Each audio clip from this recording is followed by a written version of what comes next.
Hi, this is Alex from phpacademy.org, back with another PHP tutorial for the New Boston.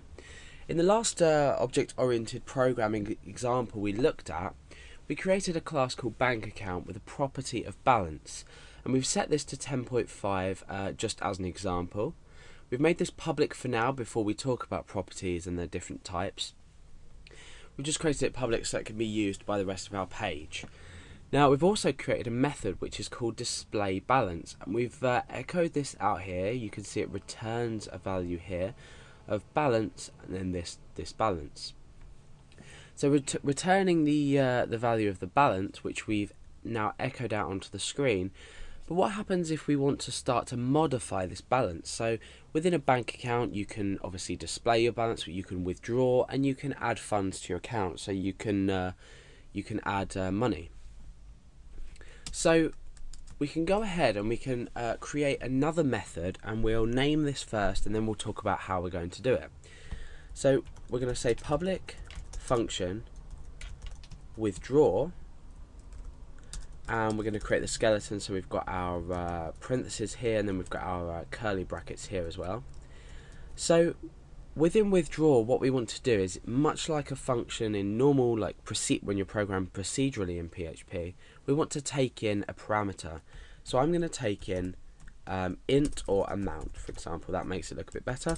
So we have a function now which is called a method, so we're going to be calling them methods, called withdraw. And with this withdraw method we can specify a specific amount of money that we want to withdraw. So let's go ahead and start the calculation. Now what we want to do is, we don't want to return a value to the user because our balance will return a value. Our withdraw is going to do everything in the background to withdraw the funds from the bank account. So what we can now do is we can say this, remember we use the this keyword, or the variable if you like, the variable this corresponds to the whole of our class. So we're saying this balance, so we're picking up the variable here much like we did in this part here, and then we're saying equals this balance. Now this is equivalent, and then we say minus the amount. So we're taking the parameter that we've fed in, or the argument that we've fed in, the argument here, and we're minusing, so we're using the minus mathematical or arithmetic operator here to minus the amount that we specify. So this is the same as if we were going to do balance equals balance minus amount. However, because we're working within a class, we need to reference it this, and then we use the hyphen and the greater than sign to get the balance from this class. So the current balance which is a property inside this class, is equal to the current balance minus amount. So what we've done here is we've successfully created a method that is going to withdraw a specific amount from our bank account.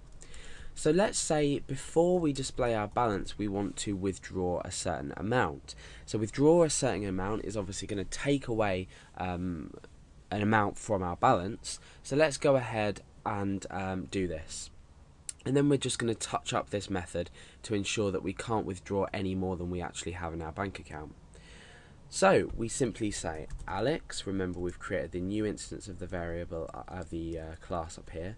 We say Alex, and then we say withdraw, and then obviously in the brackets, much like we did with display data, we didn't put anything in the brackets because there's no arguments in here. With withdraw, we just specify an integer amount. So we could say withdraw 5. So if we want to withdraw £5, we withdraw it. What this will do is it will take away 5 from the property balance, and then it will echo out our balance, so we're displaying our balance. So let's just go ahead and comment this so we know what we're doing. New instance of class. Then what we're doing is withdrawing £5, and then we're displaying balance. So what we've done is we've created a new instance, which is fine. Now what we've done, the difference is before we display the balance, we're making a withdrawal of 5. So let's go back. Now what should happen is we should display the balance out as 5.5, as you can see here. So we've displayed the balance out now as 5.5. So we've successfully withdrawn £5 from our bank account. In fact, I'm going to get rid of these comments because I know it's going to make it look a lot messier.